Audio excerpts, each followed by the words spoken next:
show of After Dark. Normally we would do this on Wednesday, but we didn't do it last week. But there was a lot of stuff going on, and didn't do it yesterday because we were going to do like another special edition episode of the Jones Chronicles, but we decided, do it today and try to get through this like a little bit quickly as we can. But I know there's a lot to talk about, but I will try to do this quickly as we can. Of course, we on live on Twitch on WFSO and WFSO2, and also on YouTube. And I know we got to get the put more stuff on Spotify. So I will figure that out over the weekend, and because we got some interviews to do starting next Thursday, a week from today. So yeah, we got that going on. Oh, that's cool. Oh, they were showing Macaulay Culkin and Brandon Strong. Uh, let's see. We're going to talk about the Bucks game first. After the postponed game with New Orleans yesterday, if y'all didn't heard, they had trouble. With they had to postpone the game because of the weather, and New Orleans haven't done anything like what they had down there, like the cold and all that stuff before. Um, it is either no, actually, it's probably very rare that it snows and gets cold down there, and they don't have like the equipment to fix the roads, like put salt on the roads, and and try to rake the snow or whatever you want to call it. So they didn't have that those qualifications for there, and I think they're gonna send some people from the Midwest and stuff like to try to take care of that, and that'd be a cool thing. So if they decided you know what, just in case, we will have some of the trucks to like shovel snow and stuff like that. Cause I know it's like very rare that New Orleans would have something like that, but yeah. So the Bucks were stuck down there since Monday. Then Tuesday they didn't practice, and it was like all snow. They said they went. I think they received like 8 inches of snow. So I think for y'all that's living in the Midwest and like certain places that that's gonna have snow, we know the deal. So we get it. Oh my God, excuse me. Sorry for the yarn. Like I said, it's been a good week for me, and I can't complain. Gonna be a better week so far next week. So, well, next month is gonna be way better. So, anyways, let's talk about this game. Slow start for the Bucks, which at one point the Miami Heat was leading 20-5 in the first quarter. Then suddenly Bucks had this little run in the first quarter to at least catch up with them. So as y'all see, like the first quarter was 30-27.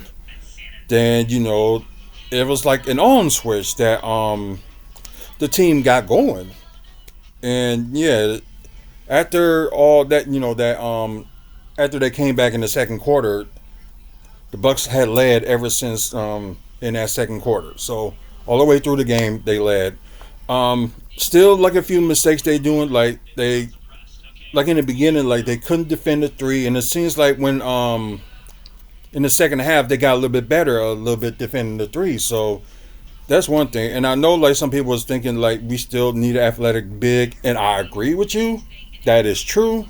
We still do need an athletic big and a backup point guard, which I think they're going to try to clear space at some point after the trade deadline.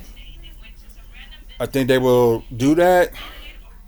Make a couple of trades. Get a big guy. At least get us those center, that a person that can play power forward and center, that is athletic and can defend the rim.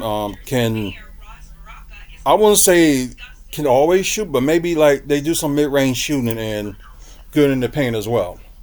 So they can do that. So, Giannis good with his mid range shots and stuff like that. And I know, like, at times, most of the times this season, he has not attempted three, which I understand that. They just mainly, like, have him stick to his, what he's good at. But I know he really got to work on them three throws. He really do. Yeah, it was crazy, him, like, in the beginning, missed the first two free throws and think he missed two more after that. Then kind of start getting it going. But yeah, like all that for Giannis, it's all mental. That's what it is. It's all mental for him. Not making free throws. So I think a person that is very good free throw shooter, like you may have to, especially like his height, because there are a lot of people that in his height, like Brook Lopez, that's good at the free throw. So it's just something they got to do, like maybe have Brook Lopez work with him over the summer or something like that, or during the season to work on his free throws, and maybe somebody can, or maybe a offensive like. Oh no, I don't think the NBA does that, but maybe like one of the assistant, like a conditioning coach or something like that. Maybe work on his like free throws and work on his thing. Because in the beginning it was okay, but then again he started going back to his old ways, like starting hesitating. So yeah, just real. He gotta probably have a different motion and really just focus when he shoots like from the free throw. Because I think he just worried too much. But that's just me. Dame did get it going in the second quarter and all that stuff.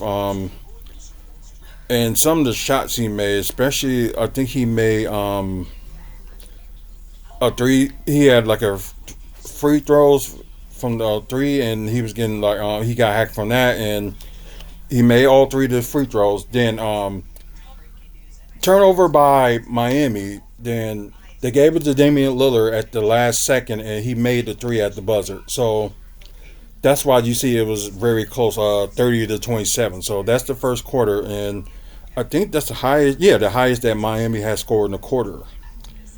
And no, that's not the lowest that the Bucks scored, but anyways, second quarter, like I said, different thing. 44 points in the second quarter, most for the Bucks in the quarter, and with Miami is only 25 points.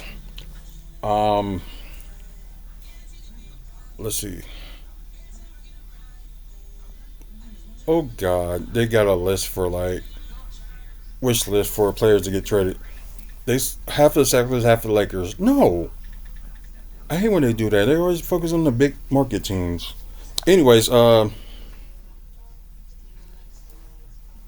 got the third quarter with Miami scoring the lowest with 19, and Bucks with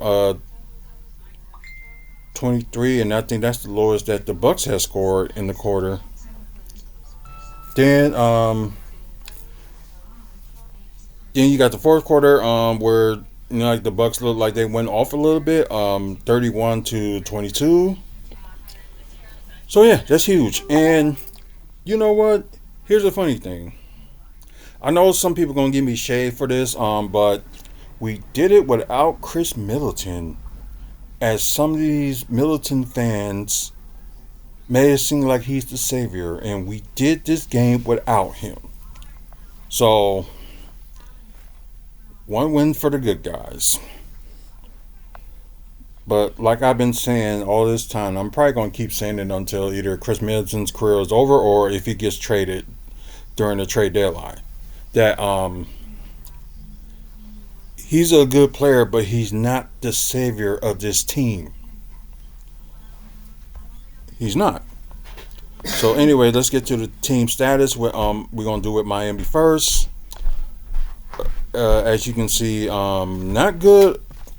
Oh wow, they didn't get their Let me reset it. Let me refresh it. I mean, let's see if all this. You'll see like if all the status has come up. And thank you, Lakers, for still being the Lakers. We will get to those scores in a bit.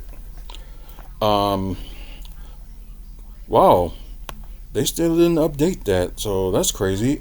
Anyways, Miami with 37% from the field. They didn't got the actual like numbers of how much they score and how much they attempt.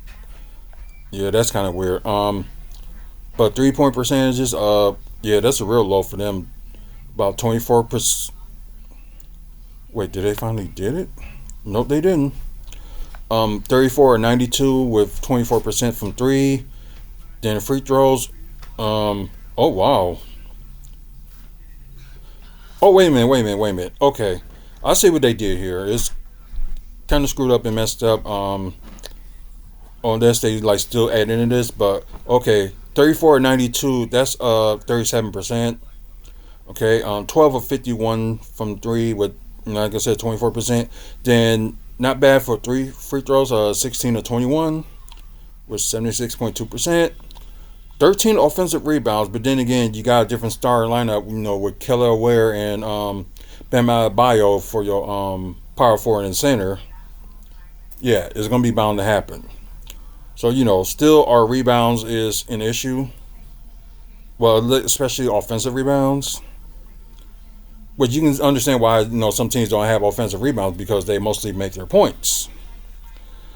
But the total of 50 rebounds, so not surprising with that. They did okay in assists with 26, three steals, three blocks, and wow, only 10 turnovers. So yeah, that's not bad. Now let's get to the team status for the Bucks, and I hope they didn't screw this one up. Oh, yes, they did. They screwed that one up too. Okay, let me see if I can get this right. Field goal wise is not too bad. 46 to 98 with 47% from the field. 18 to 40 with 45% from three, which is really not that bad. Then you have 15 or 20 from the free throw, so that's not too bad either. That's a little bit better than Miami. That's a shock. Anyways, 11 offensive rebounds. That's something different. Total of 55 rebounds. Oh wow, they did better than Miami. Ain't that something? Yeah, that's crazy. But then again, you got Pat Connaughton in there for like some of that, so I guess I can understand that. Total of 55 rebounds. Oh, that's big. 32 assists, five steals, six blocks, and oh my God, six turnovers. Only six. And I think Giannis and Dame did not have no turnovers in this game. Oh yeah, Giannis had one, but and Dame only had one. But otherwise, that turnover by Giannis was not his fault. So I'm not going to count that one. But yeah, six turnovers. They are starting to take care of the ball better, and that's good. Like, thank God for that.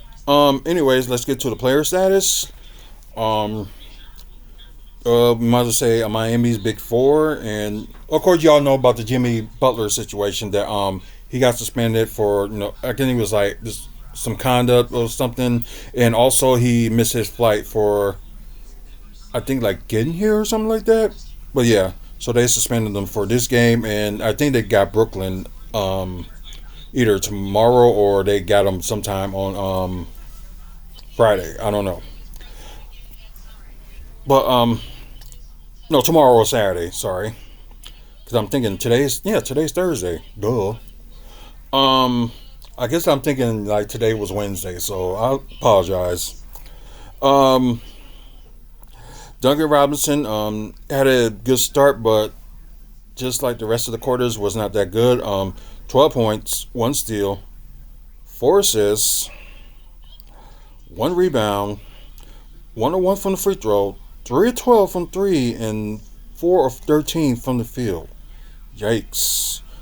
Um, Bam Adebayo, not his best game either, but thought he would be able to score more, but guess not. So Bam Adebayo with 11 points, three assists, not too bad. For him, he is not too bad. 14 rebounds. He has a double double with 6 offensive rebounds, 1 to 2 from the free throw, 0 2 from three, which is not none like him, and 5 of 12 from the field. So yeah, kind of a bad night for him. The player we should have had in the draft but couldn't because Miami took him before we get the chance. I thought Bucks would have tried to move up, but what more can they do? Anyways, Keller Ware led the team with 22 points, 2 blocks, 1 steal, 10 rebounds, so double double for him as well with 1 offensive rebound. Let's see, 2 from the free throw, 2 of 7 from three. Oh, not bad for a 3-point shooter, so didn't know that. But just saying, at least he got some range. And 9 of 15 from the field. I think that's yet the best field goal percentage out of the team overall. Tyler Hero, the hometown boy. Let's see, 16 points. Oh, no, I'm sorry. That's minus 16 for the plus minus. Sorry about that. 21 points, 9 assists. So they probably have him as his point guard, but he's like 6'6", so I don't know.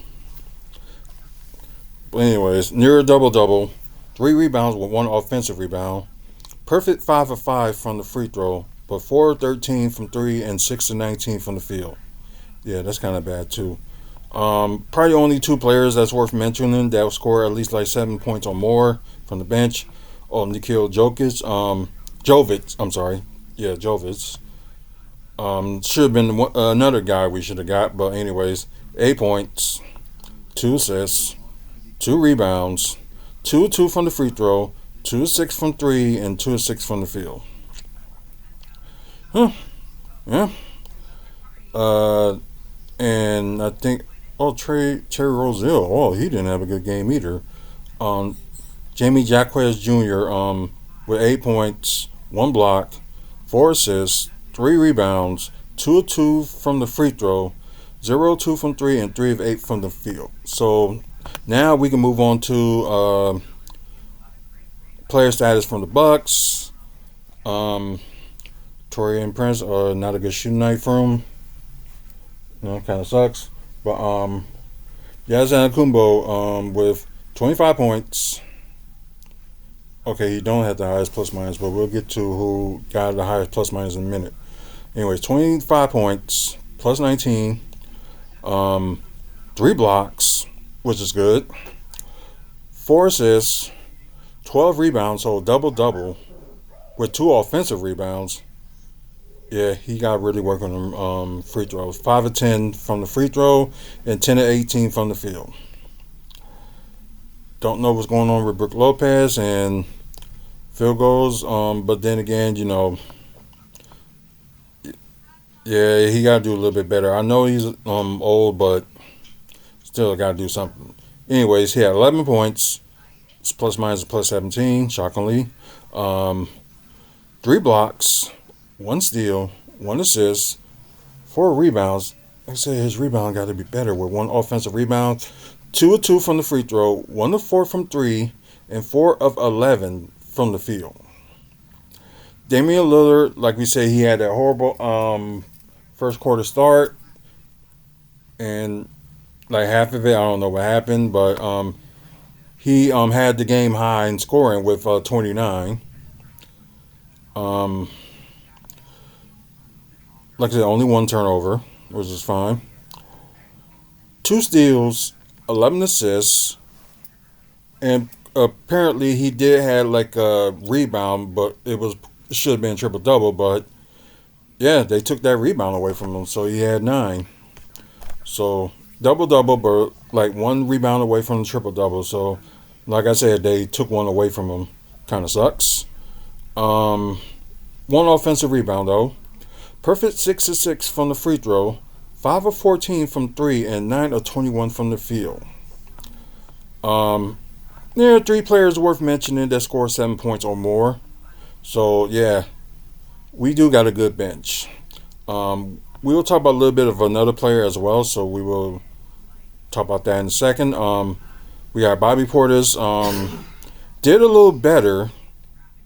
16 points plus 16 and 3 assists. That's a little better.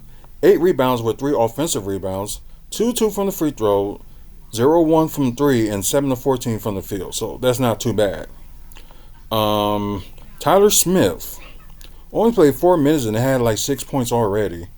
So I know it's like I shouldn't, I don't talk about people that scored like under 7 points, but the impact he made in like that 4 minutes with 6 points is like you can pull him as that backup big.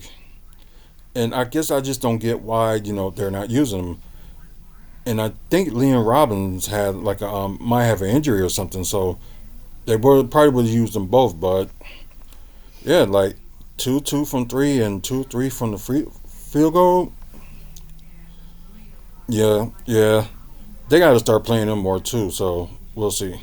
Anyways, the man of the hour, Gary Trent, led the bench with 21 points, the highest plus minus in the game with plus 31. 1 assist, 1 rebound, 7 to 10 from 3, and 7 of 11 from the field. So not bad 3-point percentage shooting. So it was a good thing we did got him. And I know some people was thinking like, pay Gary Trent Jr. and pay Ryan Rollins, where we'll get to in a second. And I do agree. Gary Trent Jr. been stepping up.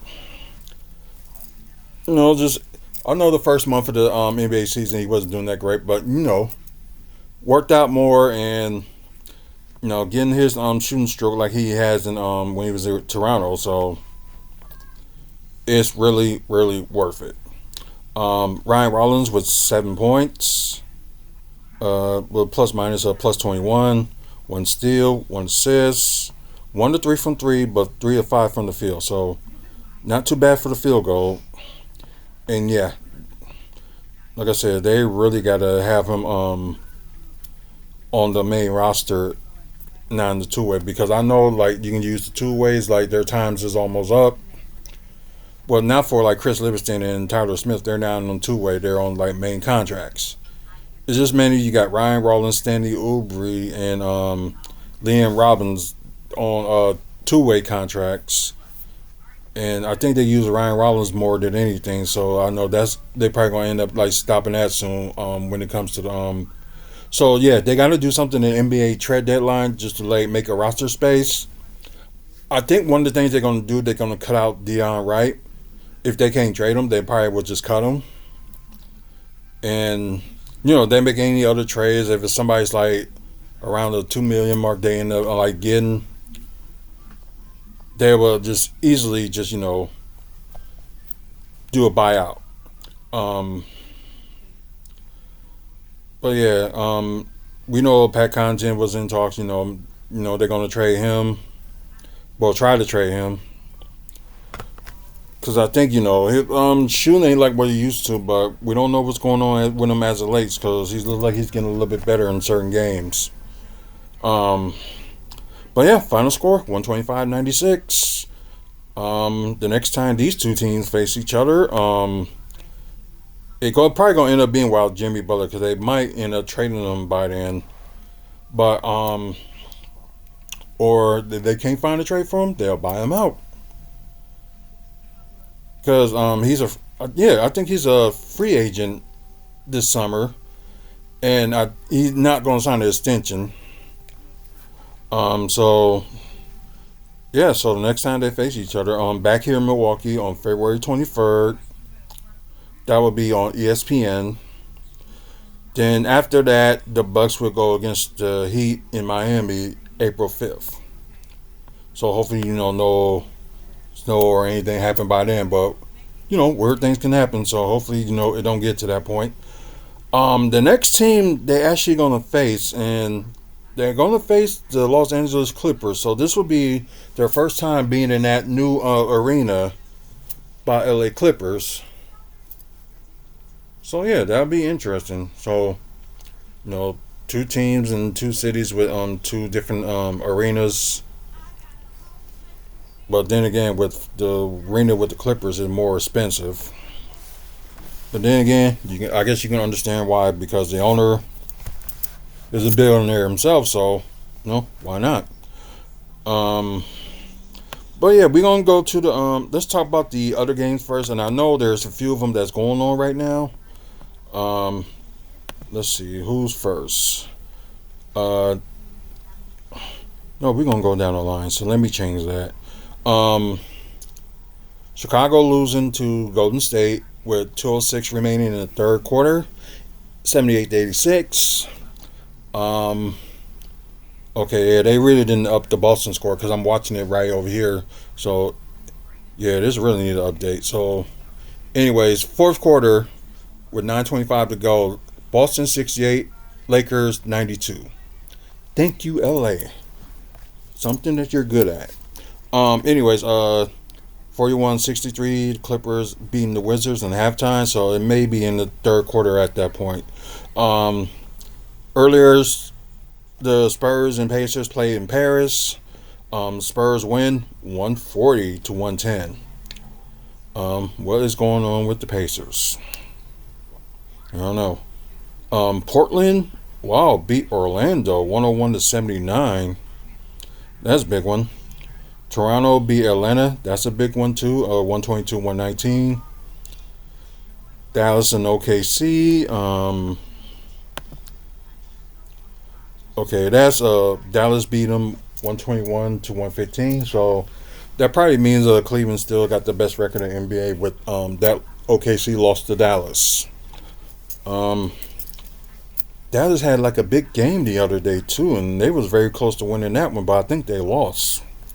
Um, Denver beat Sacramento 123 to 132, and like I said, these other games are going on. So let me just go to stats, then we can probably look at the other scores. Maybe it'll be updated. So we'll see. No, no, no, no, no. Go to stats.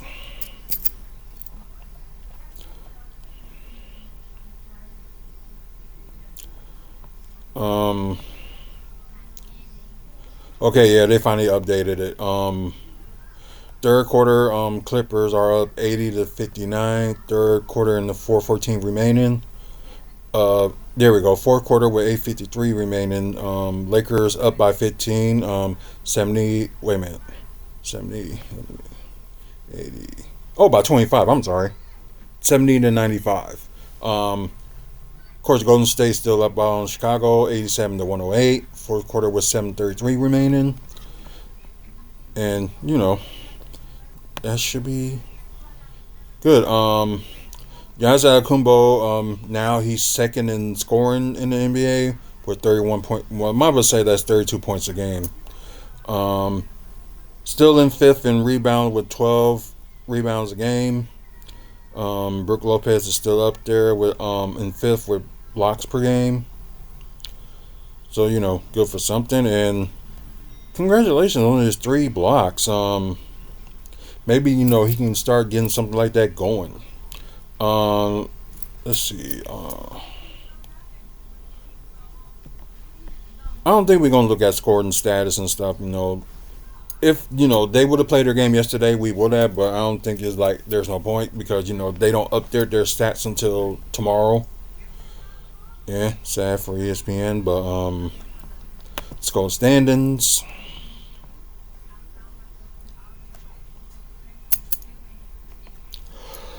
Oh, excuse me. Okay. Of course, Cleveland did lose their last game. Now they still the best record in the NBA. Otherwise, they would have been still tied with Thunder, which they lost their game today. You got Boston in second, and it looks like they're gonna lose this game, so they probably gonna end up being 31 and 14. So yeah, that like I said, yeah, that second seed is gonna be up for grabs for anybody from the third seed all the way up to the ninth. So right now it's up for grabs.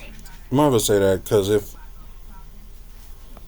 as you can see, 6 of their last 4 well, 6 of their last 10 they won, but at one point it was like there was 8 and 8,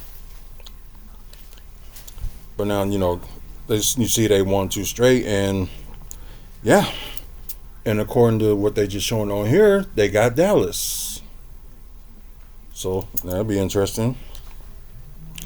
New York won their last two, they got the third, and we're like, was it 2 games and a half under New York, so could be an opportunity they could take that. They probably would have been up more too if they would have played yesterday. So things can change, and we still don't know when the makeup game for the Pelicans and Bucks game. We don't know yet. Um, Pacers, they just lost their last game. Then Detroit won their last two, so that's your little top six of the East. The play-ins, you got Orlando Magic in the 500s. They lost their last five. Atlanta losing their last three. They're in the 500 mark. Then you got Miami under the 500 mark on the ninth seed, and Chicago Bulls. They look like they're about to lose, so they're going. I would say they lose their last game. Um, you got Philadelphia. Wow, they lost their last seven. Wow. Um, got Brooklyn, lost their last five. Got Charlotte. Okay, they lost their last game. They was a little bit of a winning streak for a bit. Toronto won their last two, and Washington Wizards with the biggest losing streak in the NBA so far, and the worst record of the NBA with 6-36, and they lost their last 11. They might as well just break that team up and just keep some of the young stars, but still keep a few veterans. But yeah, they gotta do something. Anyways, now Oklahoma City Thunder. Of course, they lost today, but still best in the West. Then you got Houston. Then you got Memphis, Denver, Lakers. Most likely, it looks like they're gonna win another game, so they could be their last two. Clippers. Yeah, Clippers now under the Lakers, which is shocking. Well, then again, Clippers are going to win their game too. So who's going to be in? Yeah, that's crazy. Who's going to end up being the tiebreaker? Probably the Lakers going to still be where they're at. Then you got the in play teams. You got Dallas, Minnesota in eighth. Oh, the Sacramento Kings is tied with them too, but seems like Minnesota got the advantage, and I think Sacramento was up there. Then they lost today. Then you got Phoenix, of course, won their last game. They're in 10th. Told y'all, they shouldn't have got Coach Bud. Well, that's the price they're gonna pay. Anyways, then you got the under the in play. You got the Golden State Warriors, lost their last two. They're under 500. You got the Spurs. They won today. So could be very close to catching up to the Warriors. You never know. Portland, of course, they won their last three. They on a winning streak. Pelicans, of course, they won their last four, despite not playing yesterday. And you got the Utah Jazz with just the worst record in the rest, but not the worst record overall. Okay, so we're gonna move on from basketball, but I just got one more thing to say. They did it without Chris Middleton, their savior. Okay, I'm sorry. This gonna keep going on. It's just like this year, this season, the Chris Middleton fans just popping out of nowhere, just be like, "Oh, he's the greatest. He's the savior." I'm like, I like Chris Middleton too. I got his jersey, but I'm not gonna parade a person that's like always hurt. It's just me. Like, I'm not big on Chris Middleton like that. Like I like him and I appreciate what he done for the team when he got the with the team won the championship. And probably the best shoot. Well, no, I probably wouldn't say he's the best. He probably is the best shooter in the Bucks. Then you got Damian Lillard probably be second. So, anyways, move on from that. Like I said, a trade is going to happen. Depends on who's going to go, but we will see. So, anyways, let's move on from there and some big news for like wrestling, especially fans here in Milwaukee. So, AEW Collision will be in Milwaukee. They announced this today, Saturday, March 29th for, if it'll pop up, Collision. So, the first time Milwaukee hosted Collision, and it's been like, maybe like, what was it, like over a year since they started doing Collision. I think, yeah, this year will be like their second year. But they kind of started it, what was it, May of 2023, I believe. And, kept it going ever since. And, it's going to be live, and we don't know what other stuff they're going to add into this. They might have some, like, dark matches, but we don't know, like, if there's anything else going to go on, or it's just going to be like a 2-hour show. But then again, they might add some stuff in there just to make it longer and have that, make it worth the fans' money about that. So that's that, and they got a video, so let's see. Nothing. Okay, nothing big, but just saying, yeah, they're gonna be here in Milwaukee. So it was like I'm saying all along. It's like when it comes to AEW, when they come here, they're gonna come here once a year. Too bad they can't come twice a year. Otherwise, that would be awesome. But anyways, the only times they've been here is going to be like between spring and early fall. I don't think they will ever come here in the winter and stuff like that. But like maybe another big shocker that WWE hasn't announced their dates for like what's going on from end of April all the way through start of summer, and I don't know. It's looking like more and more we're gonna get a PLE, and possibly could be Money in the Bank, because I did reports in the past, like since the fall, that the Sports Milwaukee, the company that's that's with Visit Milwaukee, had been they put a bid through to get Money in the Bank. Then there's some other reports that saying Milwaukee might get Survivor Series or something like that, but we don't know. So it's most likely look like it's going to be Money in the Bank. So maybe they'll do some news later, like maybe maybe next year we'll get Survivor Series. That's a possibility. Then when they get that winterizing thing worked at the American Family Field, we would have had the Royal Rumble next year, but it ended up going to Saudi Arabia because Bucks not getting like it winterized in time. They ain't gonna start that until the end of the Brewers season, according to like with some news reports. But anyways, yep. Click here to become a, yeah. I'm not an AEW insider, but maybe I should.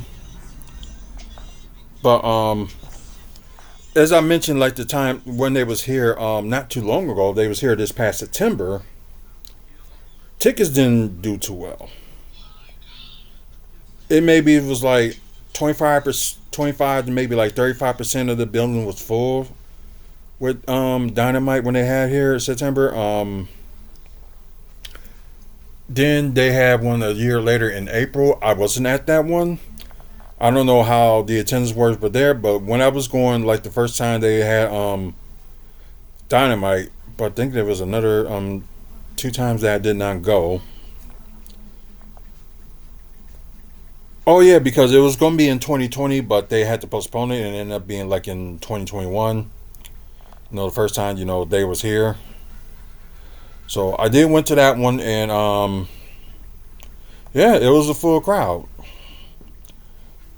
2022 I didn't go to, and I think, yeah, 2023 I didn't go to, but we just knew where they were staying after that. But I ain't gonna mention it on here. But anyway, so yeah, gonna be a big weekend since normally WWE will announce something like they will have like a show like in March or April, but they still haven't mentioned anything yet. So yeah, what more can we do? Also, there's rumors that they might do Money in the Bank, maybe a 2 night event. So that's a possibility. Um, I don't really know if they end up doing NXT where were they able to host it at, because the other venue that's getting built that can hold like about around 1,200 people won't be finished until the end of the year. So maybe around the time they get that done, they might announce something like maybe have December, sorry, might have something like in December. Maybe they have a SmackDown here, then maybe then that Saturday they probably will have maybe the NXT PLE event. That's a possibility. We don't know. So I know I gotta update that on my other board. So I'm probably gonna do that, but right now it's just a guess. So we'll see. But anyways, yeah, interesting. I know AEW has its issues and things like that, and they really do. But the only thing that's a comparison between him and Vince McMahon, I know they were saying that right now they showing like similar similarities how they work with the company. But the sad thing is that at least Vince McMahon will let people go out of their contracts if they don't want to be there. It's like, why waste money? So I don't think Tony Khan think like that, trying to still keep people's contract, and it's like you wasting money. You don't understand that? Like, come on. But I don't know. You can't tell some people what to do, so they the owner, so we gotta let them, seal their fate. But like I said, AEW has been in like a bad slump for the past year with like attendance like not going high, and like maybe big arenas or second rate arenas like with UWM Milwaukee Panther Arena is like a second rate arena for us. But it was the arena that started all for here in Milwaukee with Bucks. Arrows did play there before they moved to the Bradley Center. Then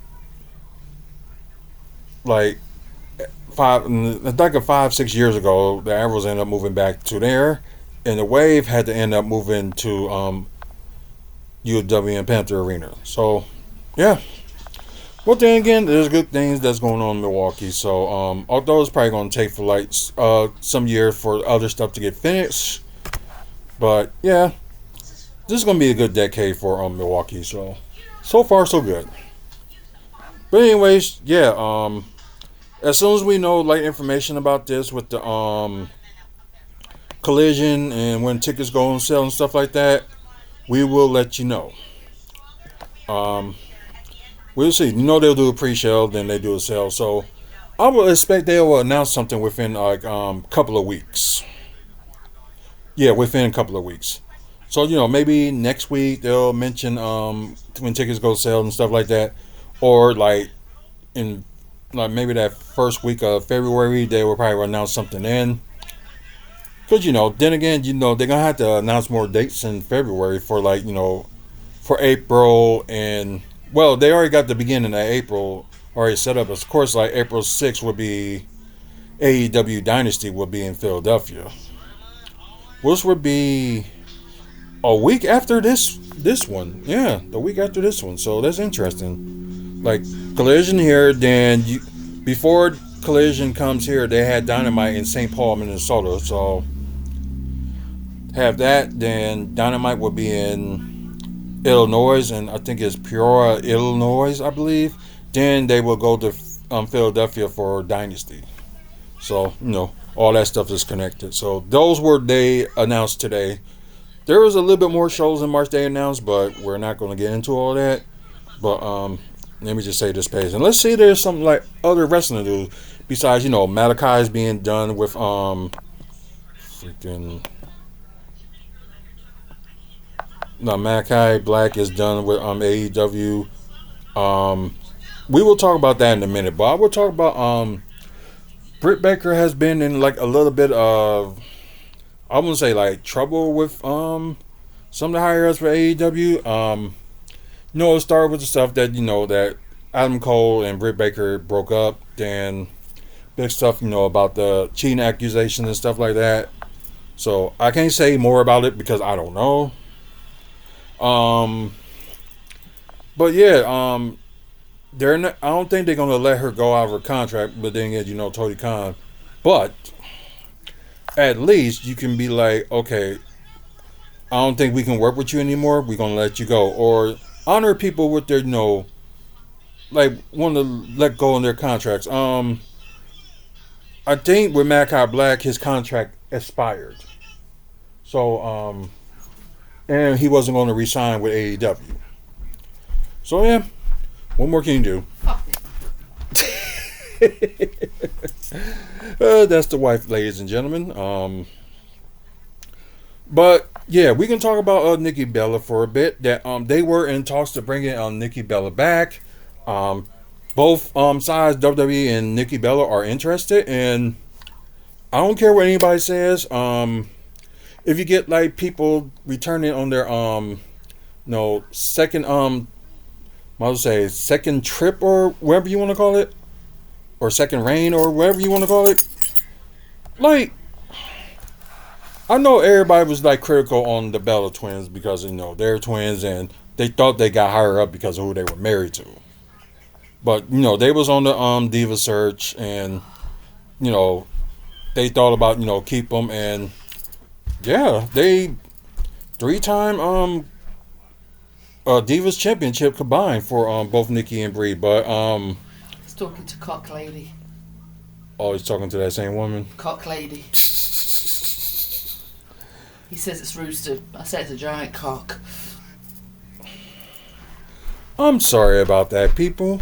No, but your followers should know by now that the level of filter that I have is 0.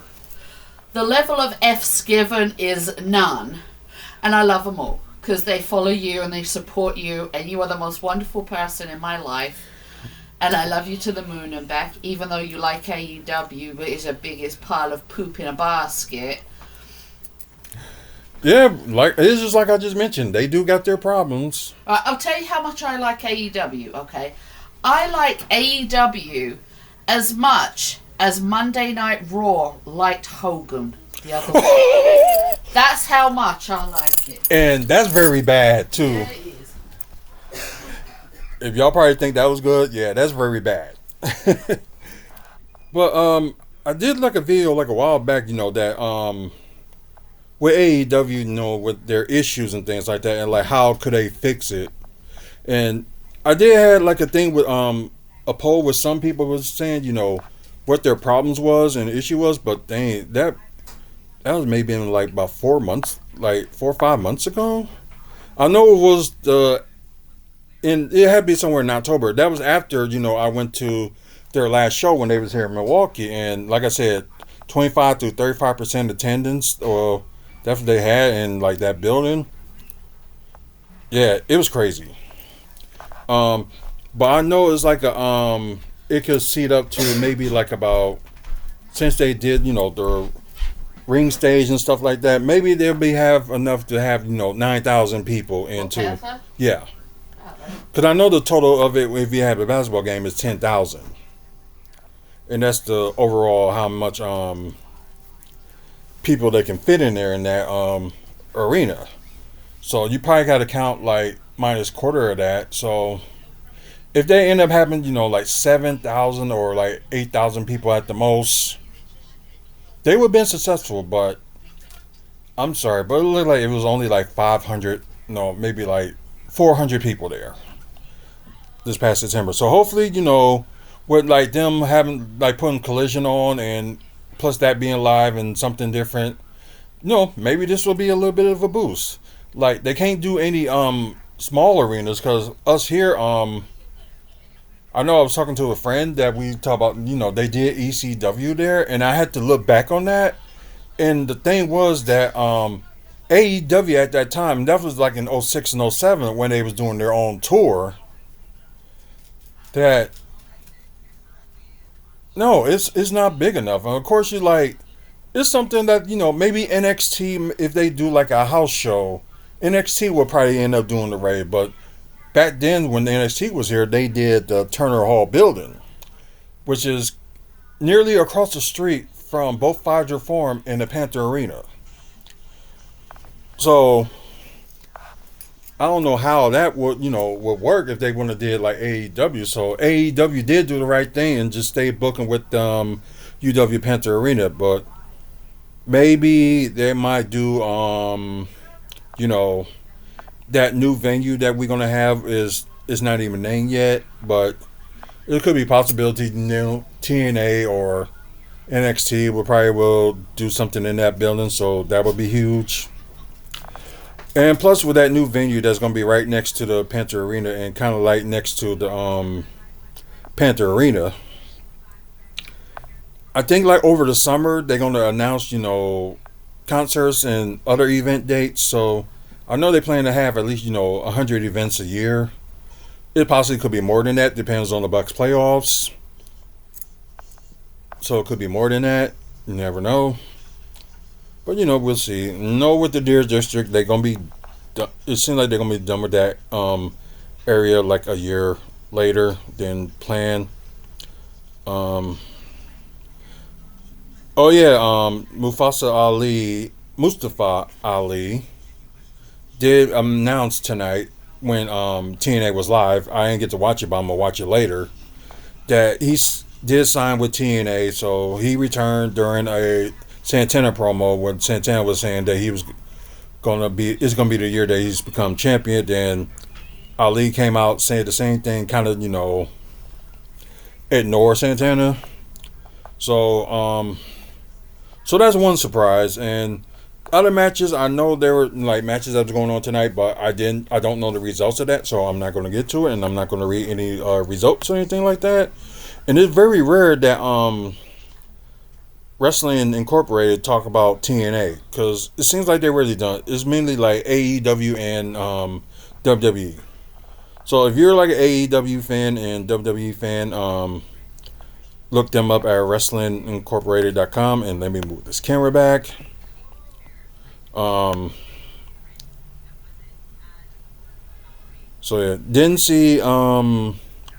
yeah, I didn't see last night's Dynamite, but we'll probably work on that. But I'm not doing. Oh yeah, my grandson's birthday is Sunday, but we'll be hanging out with him Saturday. But Sunday, I might have a little bit of opportunity, or probably watch it Friday night just to watch, or tonight just to catch up with a little bit of wrestling with Dynamite and also with excuse me, with TNA Impact. So and I'm gonna look it up. Like, are they gonna end up having a another live? So that'd be interesting. And we know some NXT stars was in tonight's show, but we will see. Also tomorrow we will do a WFSO preview of Saturday's might as well say Saturday night's main event, which will be on this Saturday. So, saying Saturday too much, but yeah, we will do like a preview and my predictions on the matches, who they go against and stuff like that. I know Saturday night's main event is not a PLE event, but it's a special event. So shows they bring back like that, we'll treat it like a special event. So we will talk about that. I know we don't do it, with Raw or SmackDown or Dynamite or Collision or TNA Impact. We only do it for like the pay per views, the PLEs, and special events like Saturday night's main event. So let's see what else is there to talk about. Oh yeah, I understand. Paul Heyman explains why he has no interest in running WWE creative. Yeah, I don't need to read that, but I can understand. Yeah. Baron, former WWE's Baron Corbin, real name Tom Pescott. The name he chose to be his new wrestling name is, I think it's Bishop Phillips, but let me double check on that. Was it? Oh, Bishop Dryer. But I can understand it's kind of weird, like saying his real name, and I can understand that why he probably decided, trademark a wrestling name, so nobody else like WWE can steal it. But yeah, okay. Oh, believe me, yeah, NXT is getting like very interesting as of late. It's a sad thing that we only seen John Cena like on the Netflix premiere, but haven't seen him since. And it's supposed to be like this tour, retirement tour he's supposed to be having. Like, I'm a big Cena fan. Like, regardless, if some of y'all don't know, he's the reason why I got back into wrestling before I was end up like stop watching it around that period, because it was like too much Triple H, and it's like, why in the hell this guy is like in the frame? Is like, why? And Triple H shouldn't have that many titles as he should, but that's my opinion.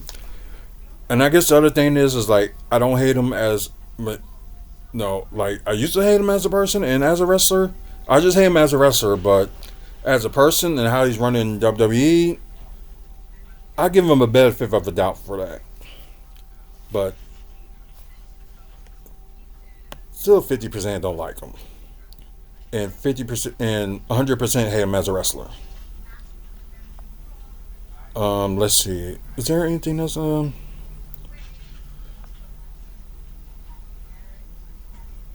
Yeah, we already knew about Christopher Daniels that being his last match. This past Saturday. Did see that, and yeah, it was brutal. Um,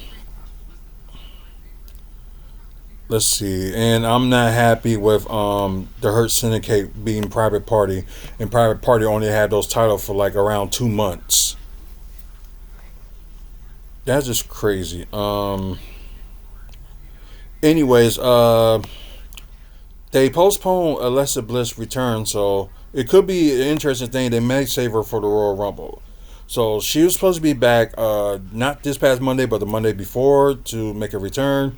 But then again, with the plans, like with the Wyatt Six moving to SmackDown, and it seemed like she was going to return to Raw, but I don't know. Maybe they had some other plans for her, or trying to make other plans for her. So yeah, we don't know. Let's see. Anything else interesting? Oh yeah, like I said, we already talked about where AEW announced the date and location for Dynasty would be, but we can look more into it. Um,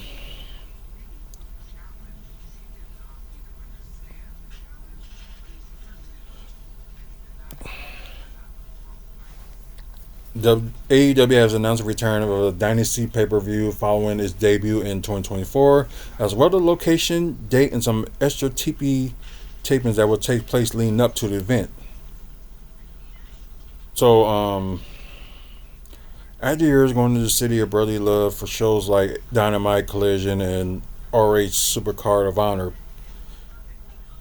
So, of course, yeah, AEW Dynasty in 2025 is going to be,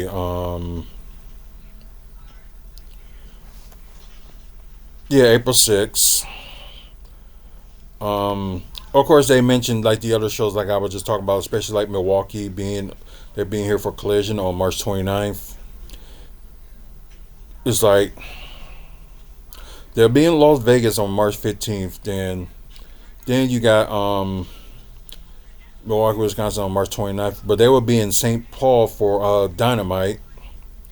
Then Peoria, Illinois for Dynamite. Now I don't think they will do Collision that night, but wait a minute. April 2nd is that's a Wednesday.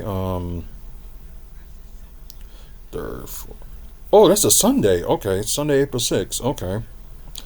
Well, I thought it was a Saturday, so I'm surprised they ain't gonna do. They might do Dynam. They might do Collision, but it might be there in Philadelphia. So maybe they may be working on some ideas on what they're gonna do with that. Tickets on sale for Dynasty on February 3rd, which could be the time they might sell these other tickets for like the other events. They just announced. So y'all probably will keep that in mind. So tickets may go on sale. Wait, February 3rd is a Monday. I don't know. Maybe they will have tickets on sale for Collision for Milwaukee with February 3rd, or they might, but most likely they will announce something within the next couple of weeks. So, like I said, if we had that information, we will see. Um, it's probably ain't gonna be that much to talk about, like news wise. Just like AEW still look like they're gonna still have their demise, not moving things up and bad booking. It was funny. Some person on Facebook was just like, remove Tony Khan as the booker, which I did say many times. Like they need to remove him as the booker and remove him as creative. No, not good. Um, but yeah, I think that's probably all that we're gonna touch on, wrestling wise. So we're gonna skip that and go to some comic book news. These we just gonna be quick on it. Oh crap. Okay, let's go back to DC updates. It's probably gonna do the same on the other one. So okay, so I'm going to scroll through a little bit. So and wait till the parts that I do want to talk about.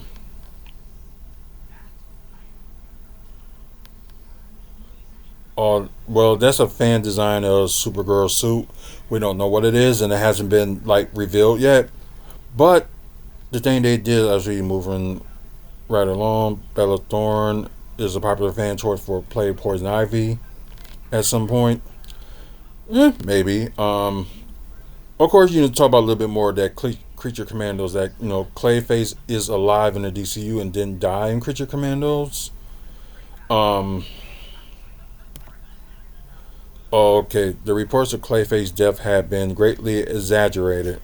He is quite, you don't have to go on from there. But, anywho, we already know they're gonna do a Clayface movie that's gonna come out next year, probably like late next year, like the fall of 2026. But I guess all half of us was thinking like, is it gonna be the DCU's or in the Batman verse? So we don't know what's gonna be going on with that. Maybe it will lead to like Batman being in DCU for the first time. We don't know, but it seems like they're gonna do Batman for. It's gonna be a long time. Do they do Batman Brave and Bold? So that kind of sucks.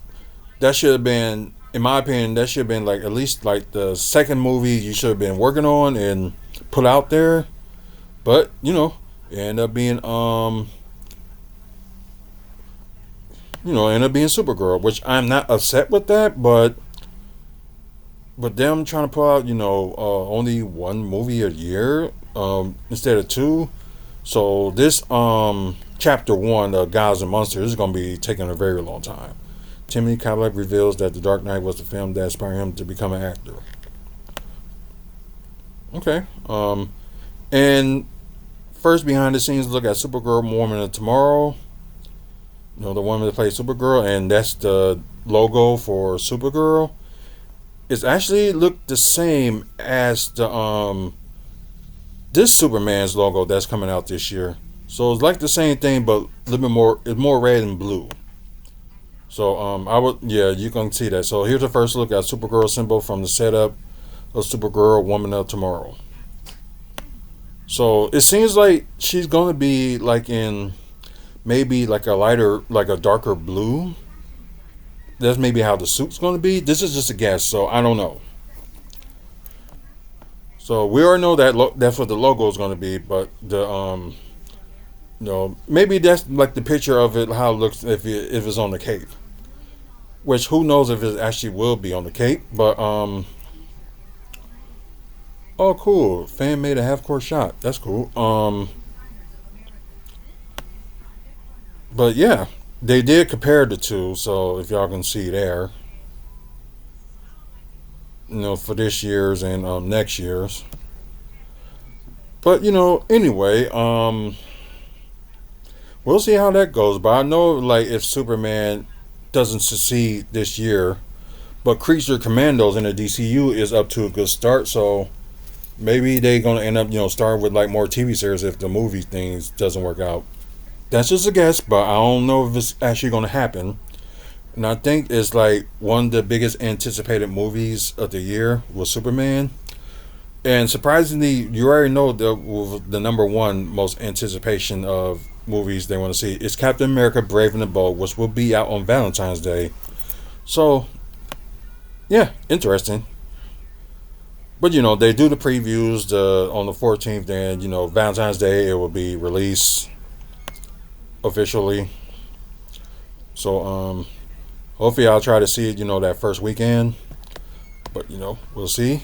Let's see if it. Okay, yeah, it's still stuck to the Marvel news. So of course reports had been out that Benedict Cumberbatch that okay he confirmed that there will be a third Doctor Strange standalone film.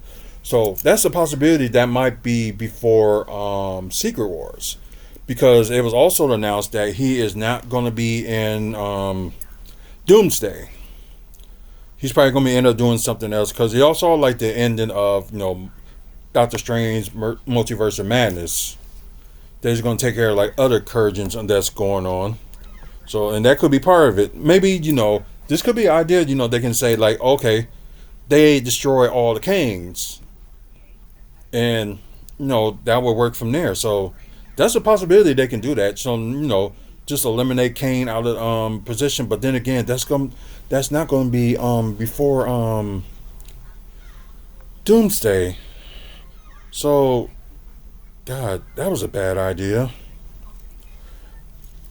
But I know they come up with something. They gotta find a way. They gotta eliminate Kane because he's running around here. Maybe they will do that on Doomsday. Have like Loki's to say he took care of all the Kanes or something like that.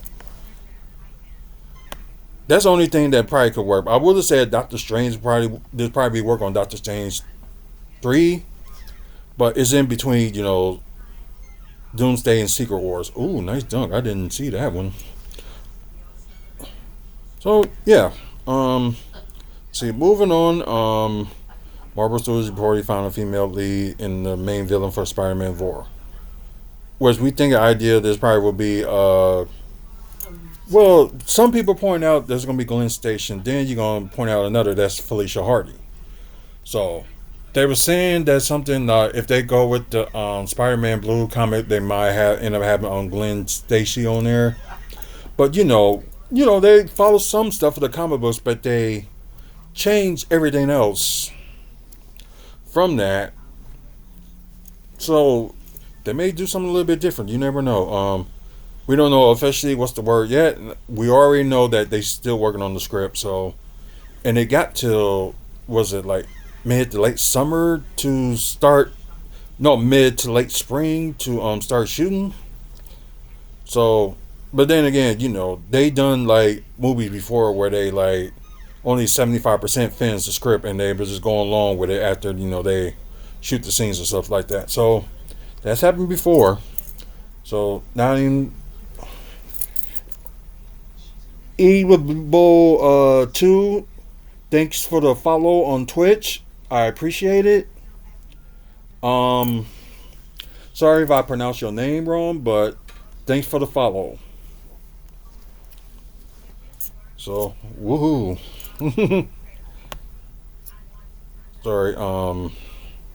New concept art for the Red Hulk. Okay. Yeah, it was something that I missed that I didn't show, but as y'all can see, Madam Web has been nominated for the worst film at 2025 Razzlers. I don't care what anybody said. This is not a horrible movie. It's like people go to there have like expectations. I know Sony is at fault at this too, like expecting that you're gonna see Spider Man into some of these other verses. I had no problem with Madam Web. I really liked the movie, so I don't know why they saying it's the worst film. Um, well, they not only Madam Web is nominated for that, Joker, Dolefos is nominated as the worst movie as well. The worst movie that Sony has done hasn't been Craven, but as a collector of movies, comic books, and TV and stuff like that, I will end up buying just to say I have it, and I probably will rewatch it at some point.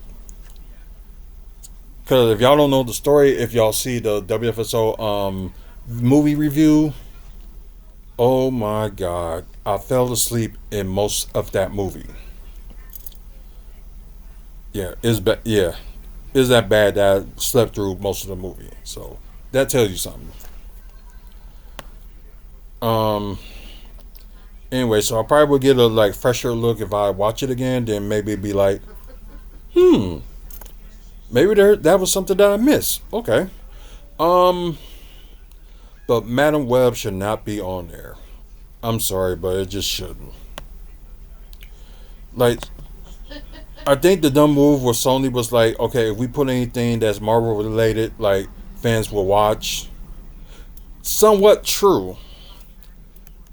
You got the hardcore fans that will watch anything, but then you got like people that some YouTubers and some comic book fans that that have like podcasts and stuff like that. They're the ones going to be judging like based on the comic books that they read. Like I'm stuck with most of the comic books of the '90s, so that's my thing. I know there have been some like upgrades at like certain you know characters and things like that. That's why I have Marvel's was it Final Fight or something like that? Well, Future Fight I should say. That's why I play that game. So keep up with the characters, new characters they probably add on there that I don't know about, and different stories on that, and it's been pretty good. So I kept at it since I think it was in year 3 when I started playing that, and yeah, it's been good to me ever since. Anyways, no, I don't think that is the worst movie, and I hope it doesn't get nominated for that. Okay, Captain America and Japan all inside of the elevator they got. Um, yeah, this one I was really shocked about. The crazy thing is, you have all these reporters saying that, Captain America Brave New World have like the budget of nearly 300 million. But I guess they counted all the reshoots and stuff like that they did in 2 years of this. Um, as they said, the reported budget they had was 180 million. That is not bad. So if you maybe like if there was like up 200 or up to 300, then yeah, you'd be thinking yeah the film's in trouble. But 180 million for a budget for Captain America: Brave New World is not bad. That's really not bad. And I think they said this is going to be the shortest runtime of all the other Captain Americas. I think they said what was it 1 hour and 59 minutes, so nearly 2 hours. So not too bad. And I will try to see it this first weekend. Depends on what's going on. So you know, Okay, they saying for like the opening weekend they may end up making 95 million. So that's like close to half of what the budget was. But there's gonna be some people that gonna see it more than once. I probably will be one of them if it's good. I probably will. Although I get the opportunity, see Sonic 3 for a second time, but it's already out on Vudu, so get that sooner or later when the price drops. Um, okay. That First look at Scorpion and Doc Ock and Your Favorite Neighborhood Spider-Man, which will be out this Wednesday on Disney Plus. So yeah, that's the look. Doc Ock and Scorpion. So yeah, crazy. Let's see. Okay, first look at the Civil War. They're actually gonna do that. They might gonna do something different, but they said this Friendly Neighborhood Spider-Man is not canon because some of the stories that they didn't make no sense to add with the MCU. Like Friendly Neighborhood Spider-Man is his own different thing. So yeah, there's gonna be a few things they're gonna have to explain. Let's just put it that way. Let's see. The official look at Daredevil and Doctor Strange. Yes, also you forget the Kingpin will be on here too. Okay, Daredevil, on this one, still play the same voice as, the current actor that plays Daredevil. That series is going to come out like in March 4th. Charlie Cox, so he's going to be the voice of Daredevil, and Denson D'Onofrio. Sorry if I pronounced his last name wrong. He's going to be the voice of Kingpin as well. So all that's going to be going on. But yeah, anyways, yeah, that's it for like comic book news. So we're gonna be done soon, and there was like a few stories that I wanted to talk about. Like developments that's going on in Milwaukee. Let's see. Yeah, Bucky's. I had to ask a little bit about what it was about. Then my wife explained to me what it was. It's like somewhat like a convenience store, something like what we have here in Wisconsin, Quick Trip. So it's kind of like the same as that. So yeah, this is gonna be interesting. And Oak Creek got like a lot of land that's available. Just the way they want that to come up where they're gonna be pushing like more businesses come around the Oak Creek area, which would be close to that's close to Howell Avenue, like all the busy stores and stuff in Oak Creek. So yeah, that's big over there. But that's cool that they're gonna do that. If they do that, they said the store will be ready by 2027 if they start construction in, I think they said what, end of this year or something like that. So that means they probably got to get to something quick. But there was another thing I'm going to talk about for those like who's like in Milwaukee or in the county. um the Stadium Freeway North Highway for let's see, 175 conversion plan to a 4-lane boulevard is moving forward, which what they're going to do is like from that little freeway that's from starts from North Avenue all the way down to it's all the way up to National Avenue that go past the American Family Field. I don't get why they want to shorten it. I think it's still a good idea for them to keep it like 3 lanes. It's like one of those freeways you don't have to expand to make 4 like they were going to do with the other I-94 part that they gonna want to expand. Then people was complaining about that. So then again, they want to do like a 4 lane and maybe have like other sides of it like houses or something like that. That's ridiculous. Oh, this is one of the things they planned it badly, and yeah, it kind of sucks. So yeah, it's like a mile and a half stretch with the Stadium Freeway. The project could cost 125 million to 160 million. I would at least would like put some of that money just to get the street improved and forget like shorten that lane. Could have kept it as it is. I think I think probably the thing is with the mayor's plan to like trying to get like housing and stuff and like trying to get 1 million people to stay here. This probably was one of his plans that I do not agree with. That trying to like get more houses and stuff like around in that part. But like I said, I think it's a bad idea, and you know they're gonna do what they want to do. So the freeway, also known as Wisconsin Highway 175, would be decommissioned between Wisconsin and Lisbon Avenues under several comparable plans disclosed. Okay, this must be this past April, but they must have just approved it going forward recently. So okay, okay. Then they're saying that's gonna be the alternatives will be presented in early April of this year. Public information meeting with the final report at the end of April. Um, yeah, I'm sorry. I really don't like this idea. I think it's better as is. The only problem that they need to have a bus to go from downtown to American Family Field, having people like walk from one side of the bus, like walking like almost a mile just to get to the arena. And there's gonna be some people that cannot afford like a taxi or Uber or Lyft. So yeah, this is really insane. Like they really got to focus on the wrong thing. A new boulevard will be better connect neighborhoods on Milwaukee's west side, separate by the freeway, accommodate pedestrians, cyclists, and buses along with motorists. The proposal supporter says.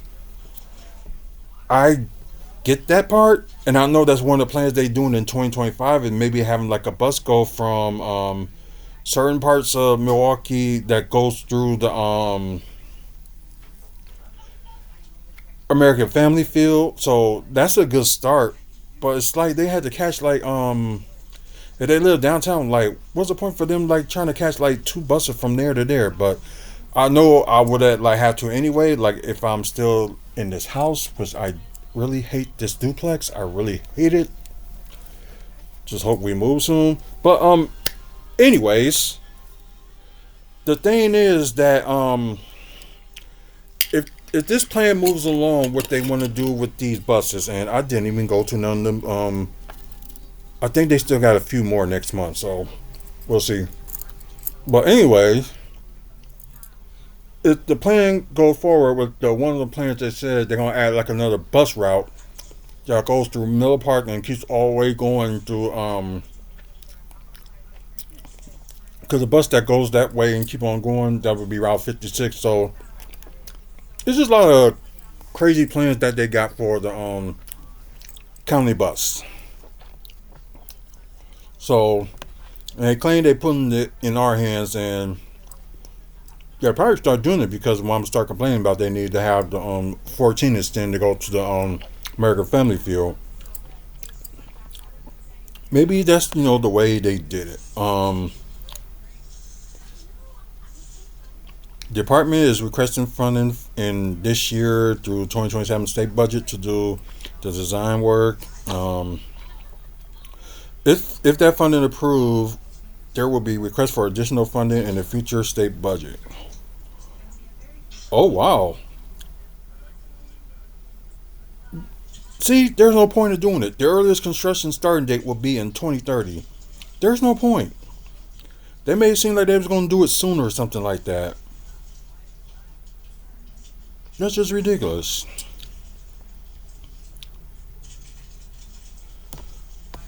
Okay, yeah, the Wisconsin dots 1.74 billion reconstruction and expansion of I-94, which I'm glad is getting approved, and I'm glad that they're going to start it late this year because just that traffic, you get from down if you get from downtown to going through go to the games to American Family Field, that's too much traffic.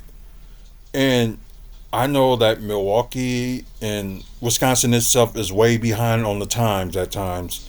But then again, we got like legislators that back into the old times and don't want to spend money if it better fit themselves, which is sad. I'm glad they got some of them people out of office, but it's not enough because there's more people that need to be out of that office.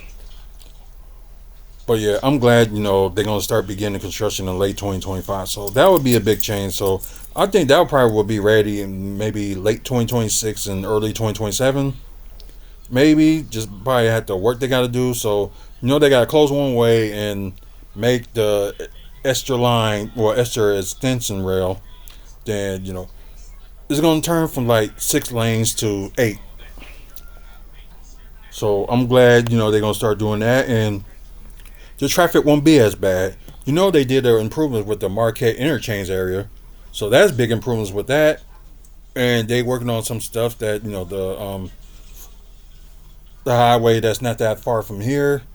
They're doing improvements on that. I don't know when the finished result is going to be, but it looks like they finished. They just, I guess, maybe the inspection is probably the way they do it. Who knows? But yeah, that's one news I want to talk about, and I think it was something else on here too. So, um, teen lounge plan for Hampton Avenue. So that's not a bad idea, cause like around in the '90s and 2000s at the time, there were like clubs and stuff like for teens to go to have fun. But especially with the people that's like 18 through 20, they did have clubs and stuff to go to for like the teens like to have fun. And they stopped that, and I think ever since they stopped having these like teen clubs and stuff like that,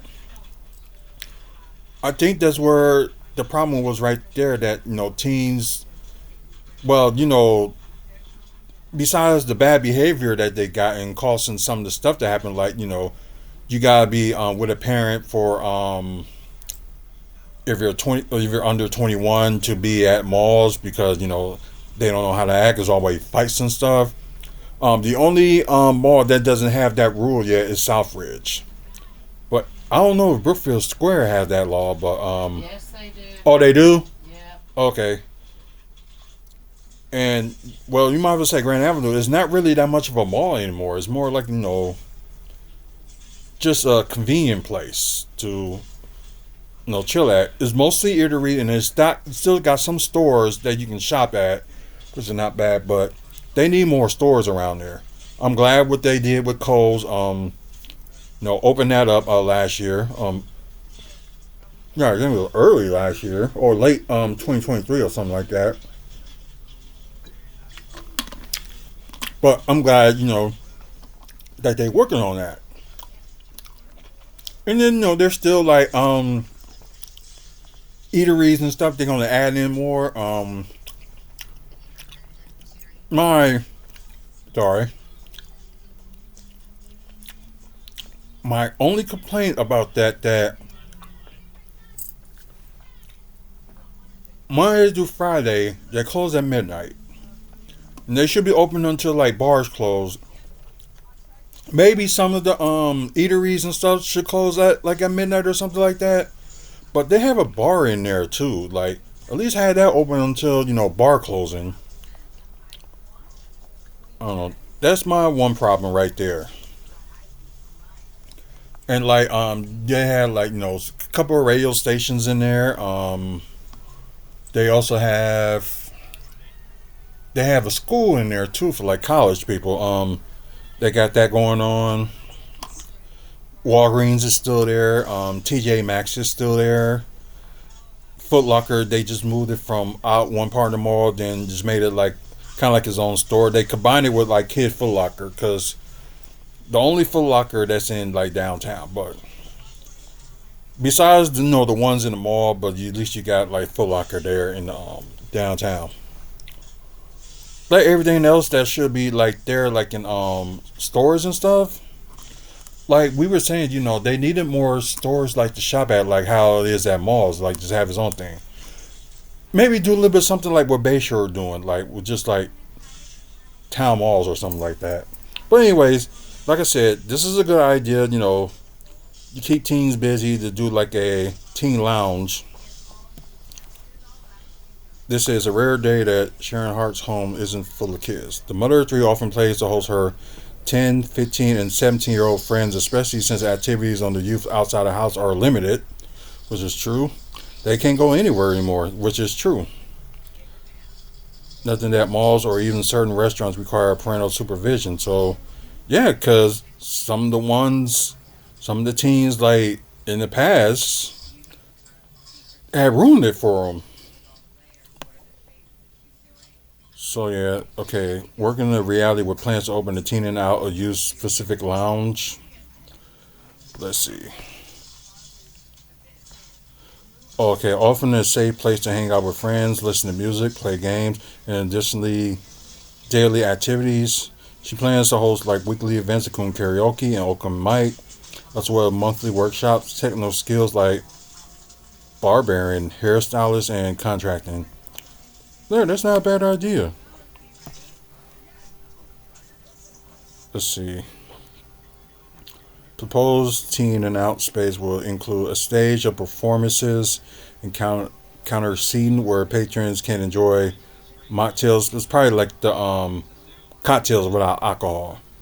Favorite lemonade, fountain drinks, and slushies. A food program created by the owner's grandmother feature burgers, nachos, wraps, pizza, chicken tender sides, desserts like churro bites, and a brownie sundae. Ooh, this is good. Well, up and open up to 80 guests, which is cool. Okay, offered a few tables for groups and indoor swings for additional seating. And renovation were minimum, focusing mainly on giving the space a fresh look by adding new decor, which is fair. Um, okay, they got the look at the place as y'all can see right there on the photos. So 19th and Hampton, so that's a decent area, but not like decent because you still have your troubles and stuff like that. So this is cool. Oh wow, it's not gonna. Oh wow! After its opening timely set for early next month, Teen Up will continue to expand its entertainment offerings, starting with a video game setup. Or say a license application for the business is pending before the Milwaukee County Council. Hmm. Well, the hours that they have of it is understandable. From Monday through Saturday, 10 a.m. to 9 p.m. That'd be something for like kids to do in the summer too. Especially kids like 17 and under. This would be something good for them to do. 10 a.m. to 9 p.m. Monday to Saturday, and Sunday from noon to 5. Not too bad. Yeah, I'm forward with the idea, so I'm glad that's gonna happen. Anyways, let's go to like other stuff. Mm. I guess we can talk about one more thing that I know I just passed it up, but I was seeing if there was anything I missed. Oh yeah, there's another thing. Streetcar confronts limited funding and operation challenges, which is true. And I was recently today received a survey for this, for like the streetcar. Like in the future, would you like to see, expanding and stuff like that? We know they're trying, but thanks to the legislators, I think they would have took like some of the funds from the taxes, but legislators stopped that. And it's like they want nothing to do with that. But there are places that have like a streetcar like Kenosha that they're running fine, but I don't know if it's like expanded or how long it goes. But the hop needs to expand more farther than its limits right now. Right now, its limits like around the Third Ward and part of downtown and parts of the East Side. Like the one that plans like extend it a little bit more to the South Side and also extend it a little bit further on the North Side. I know I had crazy ideas too, like with the hop. Hopefully, they can expand it to since Powawami Bingo is sponsoring the whole thing, and you can ride on there for free thanks to them. The thing that like mainly like I would want to do have like the hop extend to Potawatomi.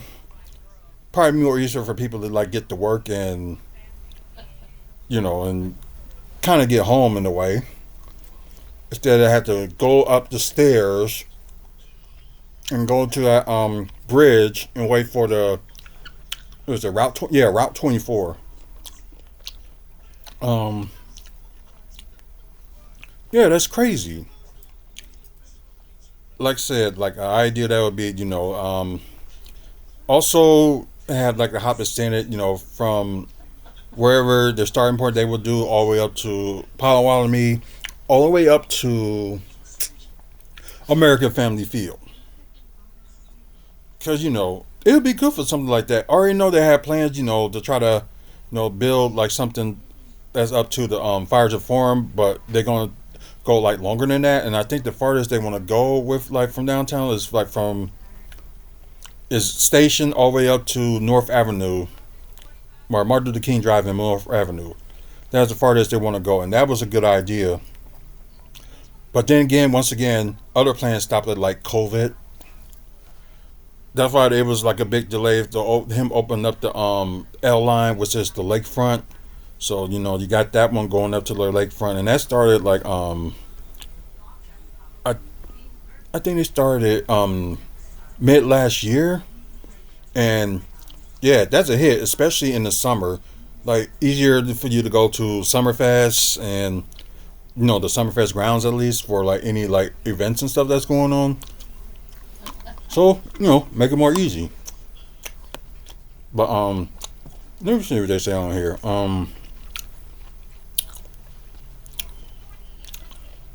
Yeah, faced uncertain future after partition law to overhaul local government funding, place stipulations on how the city can fund the streetcar, which is so stupid. Meanwhile, the streetcar system manager was forced to resign last year. After he missed deadlines to apply for federal grants. That's sad. Um, yeah, they only thing that can do, only thing they can probably do is try to at least like try to get more federal grants. And it's like some of them they haven't been approved, and I don't know why. Now notice they still got money they got to use to oh god. One of my favorite segments only on this Inside the NBA. Okay, I'm not singing none of your songs. I don't really care. The Bean team has looked more like the Bean team this year. Bam. He's having a great year, though. That hit him in the head? Yeah, hit his head. Wow. They've been rolling, though. Recently, they got rolling. You know Wow. what happened to me one time? Got the insurer laughing at him.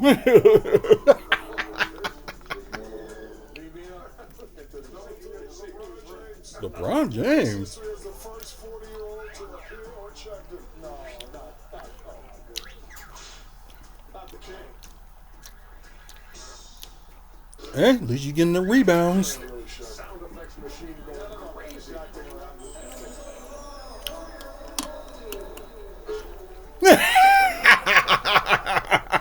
Charles? Yeah. Number 2, Rudy Gobert. No, I can't have Rudy. I'm sorry, Rudy, but I couldn't pass up this opportunity. Oh, yeah, that's Shaqtin'. Tragic Bronson alert. Wow. Shaqtin' all over. Tragic Bronson alert. Get the idea, but yeah, that's crazy. Would have been great.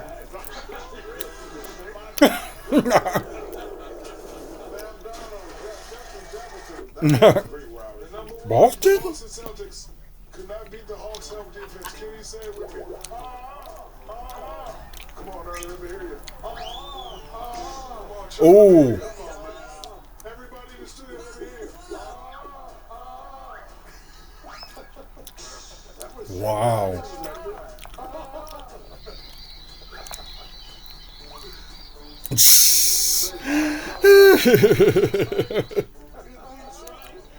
Always like checking the fool. It's probably the only segment that I like when it comes to inside the NBA. I think it was created like a few years after Shaq was arriving on there to do the panel. Yeah, I think it was a few years after he arrived to do the panel for TNT. I think that's when that created. But anyways, oh yep, Ascension to the Summerfest grounds did begin. Yep, this year, yeah, it was spring of this year, I believe.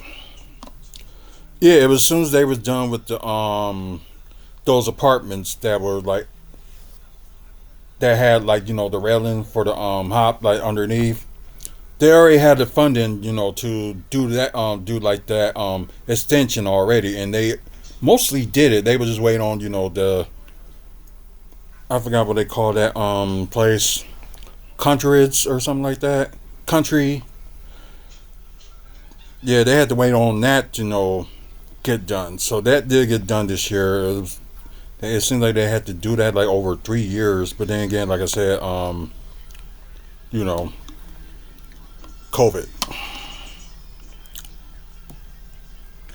But funding for the system has been stuck in limbo for years. State Republican lawmakers, of course, had complained about the streetcar, with Robin Valls calling it Boondoogle.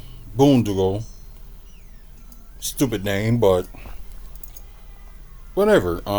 Streetcar used tax increment financial to help us fund its initial line, but Wisconsin Act 12, signed into law in 2023, said Milwaukee cannot use money raised by levying taxes for development, operating, maintaining, related to development, construction, or operating the streetcar. So, I have an idea. If I was already saying to myself, if I ever win the lottery and if I win like around like over 400 million, whatever, I will throw some of my money to fund some of the streetcar for like the expansion or something like that.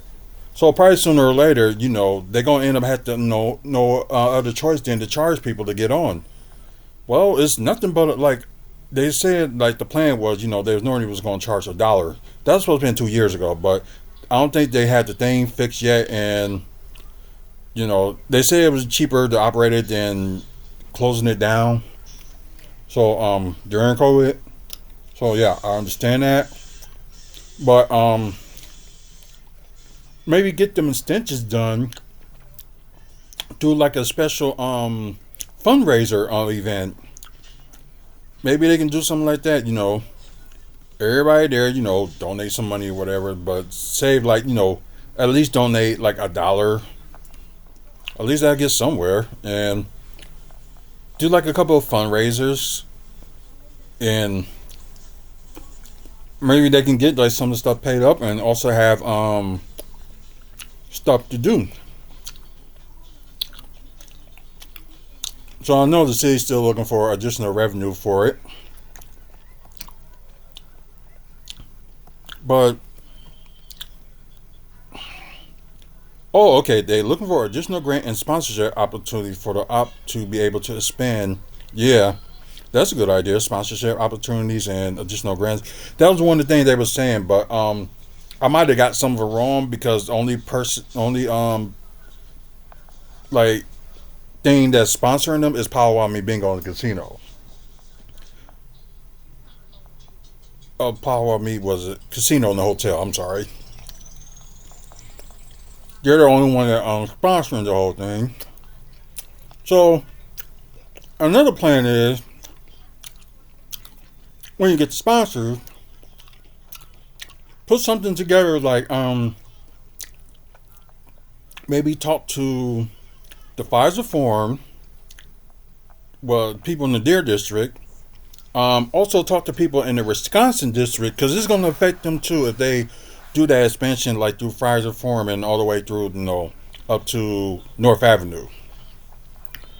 Ask like some businesses in Bronzeville for like sponsorship opportunities, or do have them like put some of the funds into for their expansion. Well, the same day they can do with some places in a Walker's Point, because that was a expansion they wanted to do too.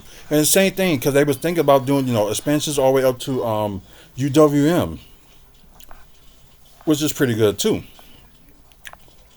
So it's like one of those things that, they can work on. Like talk to like the high bosses, like maybe Bucks ownership. Talk to Marquette. Maybe probably Arrows and Wade may not be able to do that much because they ain't paying. They I don't think they got a billionaire like that owns them. But yeah, the main point is talk to those people that the expansion and stuff's gonna go around. Talk to them maybe like they put some money in there. Maybe you can talk to the Bucks owners. Maybe they can put some money in too. They billionaires. And that would be more traffic for them and get more business going down in the Deer District. That would actually help. But yeah, this may like my opinion about it, but I think that's something that they should do. You know, because the expansion from the Hops headquarters all the way up to the North Avenue costs around like I think it exactly will cost like 179 million to do that. Get some of the millionaires, billionaires to like put some money in it. Like some of the owners, they probably would put some money towards it. Like have them like maybe pay like half, then have like other businesses and stuff and like pay for the other half. Or maybe the Hop can get something out of sponsorship and go from there. They just really got to talk to other businesses to see what they can put in towards it. Cause like the businesses that's going like right now that's like going around the Hop, that the Hop is going around, they're getting successful business. So yeah, that's huge. Um,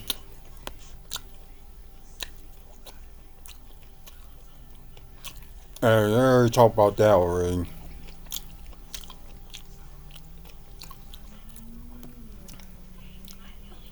It's a ARPA funds for the streetcar expired last year. Okay. Wow. They're probably gonna have to do something, but this just sucks if they're not gonna. Because like I said, I like the streetcar, and that's one of the reasons I hate like people in politics power, and especially on the other sides, because this is really stupid. They could have at least let them fund it to extend it, then maybe create something else. How to like keep it going. This is stupid. If I can, if I end up being like billionaire or something like that, and I'm from here, I at least will put some money towards this. I'm sorry, but the Hop cost 5.5 million to operate. Okay, they generated 4.5 million in revenue last year. Okay. Oh, that revenue also included Federal American Rescue Plan Act funds. Streetcar is expected to cost 5.7 million to operate and make 1.7 million in revenue. That might change, especially and I think what kind of killed it, there's no buses or anything like that go to American Family Field. So maybe like I said, the Hop probably could take that opportunity to like do that. They can talk to American Family Field to fund some of the money, or also they can talk about Palawami. Like I said, can fund some of the money because can have it go there too. But that's just an idea. We don't know like the full thing about it, but it was just an idea. But it's just sad. They just don't listen to the people and. It's just crazy. That's why you can't stand Republicans because they always ruin things for everybody. I know that it ain't supposed to be a politic thing, but like reading some of this stuff, kind of made it politic, wordy talking. and just stupid. And I'll apologize for people that's watching on WFSO 1 that the phone just cut off. So I apologize. And no, people that's on WFSO 2, thank you for watching and thank you. Shut Um, up because you should be in bed with your wife. Anywho, there's one more thing to talk about before we end this show. Um, this Bayview restaurant has an opening date, and that's around there's like a lot of development that's going on in Bayview. So I don't know why they calling it the city of Bayview. I'll just call it like a little neighborhood. I'll just say the Bayview neighborhood instead of like Bayview because it's still Milwaukee regardless. So the restaurant in 2140 South Connecticut, let's see, draws inspiration from generational pieces once featured in other film. Oh, they probably talking about the owner. Um, oh, you can look at the full menu. Interesting. So they got retail space that's on at that new building that they made. So K can mocha nut serving rice flour donuts, roll ups. Put your own spring roll restaurant. New Land Enterprise managed the storefronts with also house Eyes on the Lake and JB Nails and Spa and Hermano Tacos and Jaquila. Okay. I just want to know when it's going to open. Okay, they're talking about the hours, which that kind of sucked. From 11 a.m. to 8 p.m. Sunday to Thursday and Friday through Saturday, 11 a.m. to 9 p.m.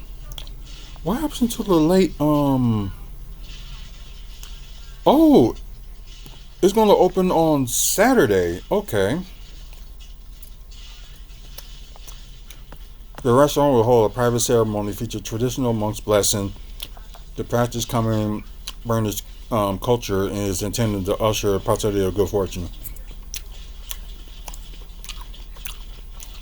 Oh, before the initial opening. So there'll probably be sometime well now it's Friday the 24th.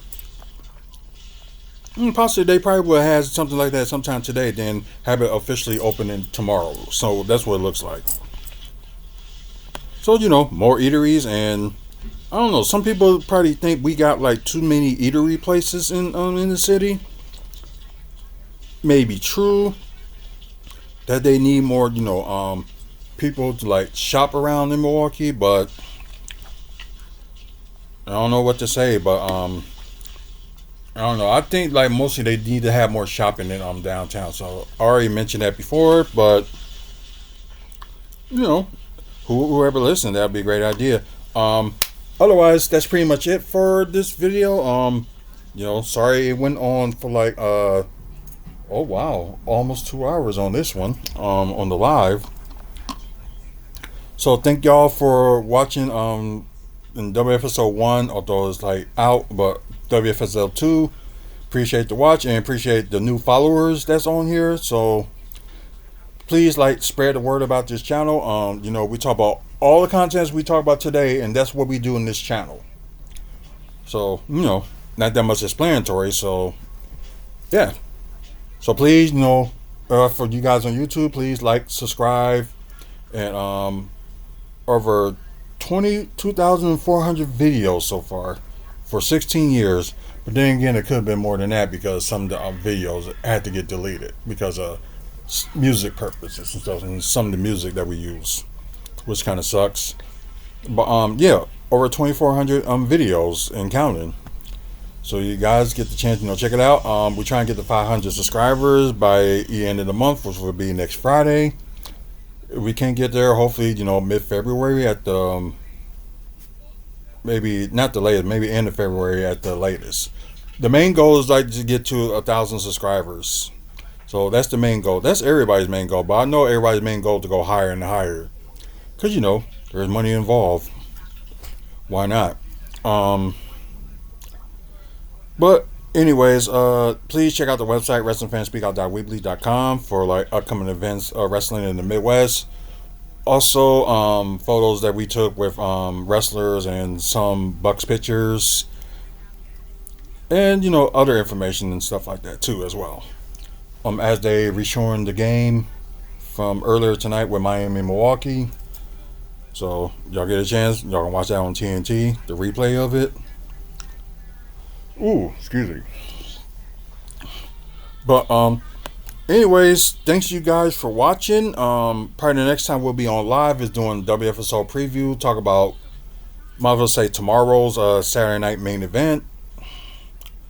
So now, yeah, today is that Friday. And once again, thank you guys for watching. Until the next video, you guys have a good one and have a good night if you're watching live. And have a good day whenever you're watching. And see you later.